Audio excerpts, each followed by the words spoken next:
Hey guys, it's Linux Next here. In today's video, I wanted to do a follow-up video with the NVK driver video that I made a couple weeks ago. I think it was maybe like 2 weeks ago. I think I tried it out when Mesa 24.1 became available.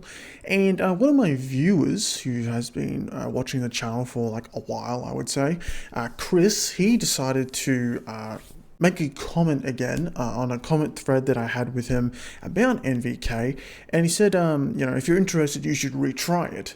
So I was like, well, okay, I guess I'll replug, I'll put back my RTX 2060 back into my computer, and I'll give the NVK driver a go and see if, any games launched properly under DXVK and VKD3D with Proton, and that's what I did. So that is what we're going to do in today's video. I want to show you guys the games that did work and the games that didn't work, and my final conclusions with the NVK driver, and like my opinion on like where it's going and if it's actually going to be a good Vulkan based driver. So I decided to test around 12 different games with the NVK driver, and I decided to test it on the proprietary driver also, which was the 550.90 driver, and then with NVK it was Mesa 24.1.2, and the majority of the games that I tried did launch. Not really the majority, only like I would say like 5 games wouldn't launch properly, or they would and then they would crash and come up with an error, but there was some games like TF2, for example. For some reason, it would crash my whole desktop environment. Don't know why.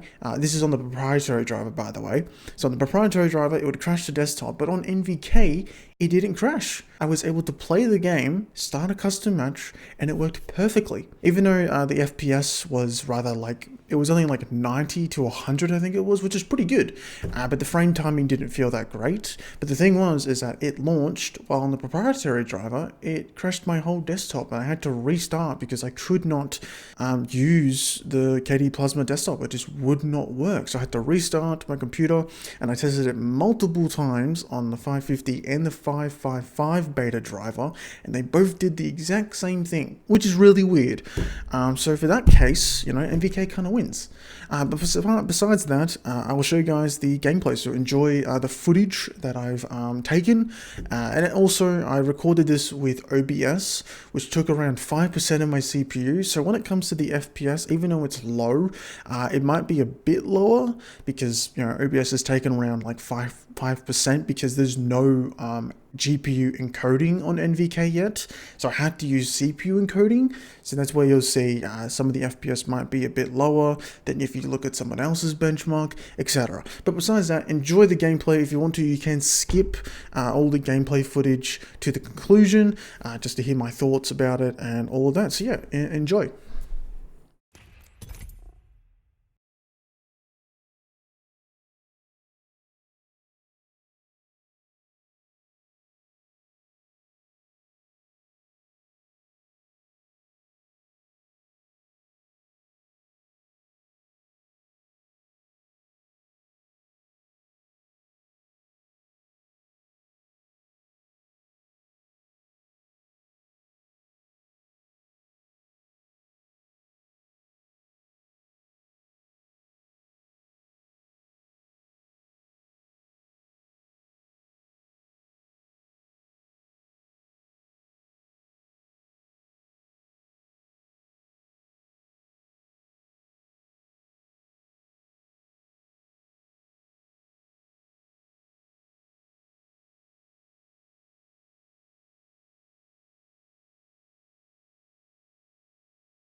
City, welcome back. My guest tonight is Lieutenant Sarah Kokoski, spokeswoman for the NCPD.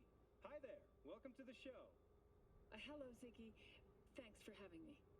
I hope you made it to the studio without any issues. No carjackings or drive-bys along the way? No. Fortunately, the streets of Night City are getting safer every day. We've seen recorded homicides drop from 7,103 a year ago to just... Hold on. The streets are safe, you say, but what about the highways? I'm sorry? Sealed weapon for a trip to the mall, or to take their kids to play ball in the park.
Boy, I hope Princess Bubblegum is watching!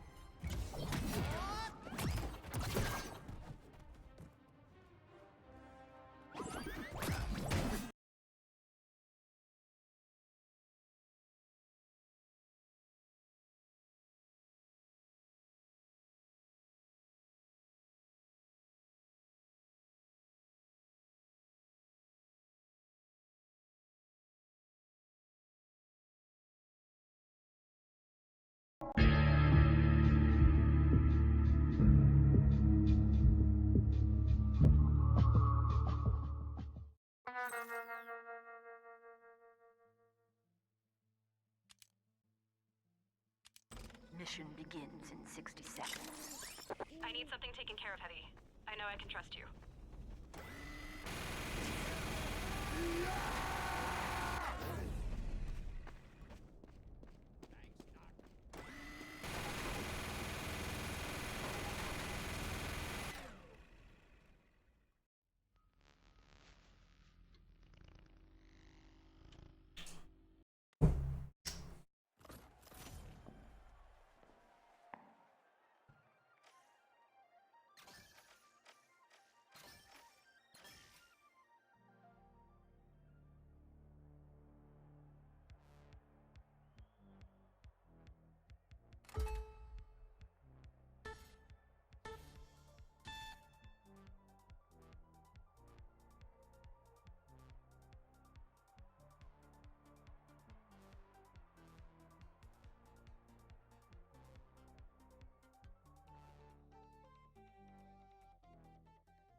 the co-hosts of the show. I've heard a lot of buzz about you. They really steal the show. Use the practice range to hone your skills and prove them right.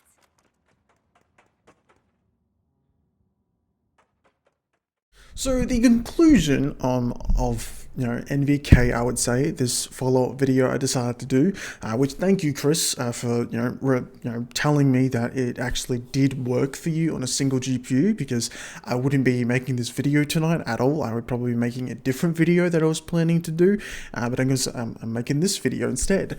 But my conclusion with NVK is that I think that it is the future of a driver that is going to be pre-installed on Linux desktops. I mean, it already is basically on like the rolling based distros, and I think, even though it doesn't have VR supported yet, it doesn't have like encoding slash decoding working correctly yet, and there's a lot of Vulkan extensions that aren't included in the driver yet.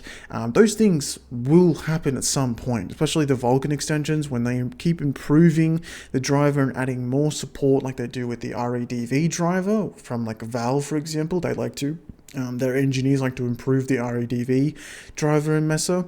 It will be a similar situation. So maybe in like I said, like in like a year, I think NVK could be a perfect driver for the majority of things, that you could like just use it, play your games, do light encoding slash decoding with maybe like if VARPy got supported at some point, or a completely different encoder slash decoder that works with NVK. And then of course like things like VRR, HDR also working probably. I don't know if HDR's got to do with the GPU that much, probably does a little bit. So something like that also to be supported. When all those things get supported, I would say that NVK, and then like the performance also is on par with the proprietary driver, that you don't need to install the proprietary driver. Then I would say that NVK is ready for the majority of people. And then if anybody else is like in more of like the enterprise stuff, and they're doing something on like a job side of things where they have to open up a program that requires something that the NVK driver doesn't, then they would have to install the proprietary driver. But I also do hope that NVIDIA does improve on their proprietary driver, because like I used it and my desktop felt like crap for some reason. I was on X11. I didn't have my 60 Hz monitor plugged in. I only had two 144 Hz monitors, and for the most part, like it was like rather smooth. But when it came to like resizing windows, launching different windows, the floating panel, like becoming floating and not floating, it would stutter, and it was really weird. Even though it's like not that bad, when I compare it to NVK just like, it's amazing when it comes to using it on the desktop, just moving things around, opening things. Everything feels exactly the same as it does when you have an AMD GPU, and that's where the proprietary drivers struggle to keep up with at least KDE Plasma, because I've heard that on other desktop environments it's not that bad. Things like Linux Mint, GNOME. I remember using my RTX 2060 with a proprietary driver on GNOME, and it was fine. It was actually quite decent. But on KDE Plasma, it just feels really stuttery, and it might be because of Plasma 6.1. I don't really know necessarily. And someone else said before in the comments that it was stuttering for them on Plasma. They had to go back to Linux Mint, and I was like, well, I'm gonna test this, and it was stuttering. So NVK looks to be a really good driver, I would say, in the coming months and years ahead of the Linux desktop. I think NVK is going to be a great driver for almost everyone when the majority of things do get supported. Or I guess if the proprietary driver becomes good enough also, that will be a great option for Linux users, because then they'll just get a better experience on NVIDIA, and they won't have to buy an AMD GPU or an Intel GPU to get a better experience on the Linux desktop. So if you guys did enjoy this video, I definitely would give it a like. You definitely can subscribe to the channel. We are really close to 5,000 subscribers also, which is just insane. And I want to thank you to my members. I'll show a screenshot up now of all my members. Thank you for supporting me as per usual, and I will see you guys in the next video. Peace.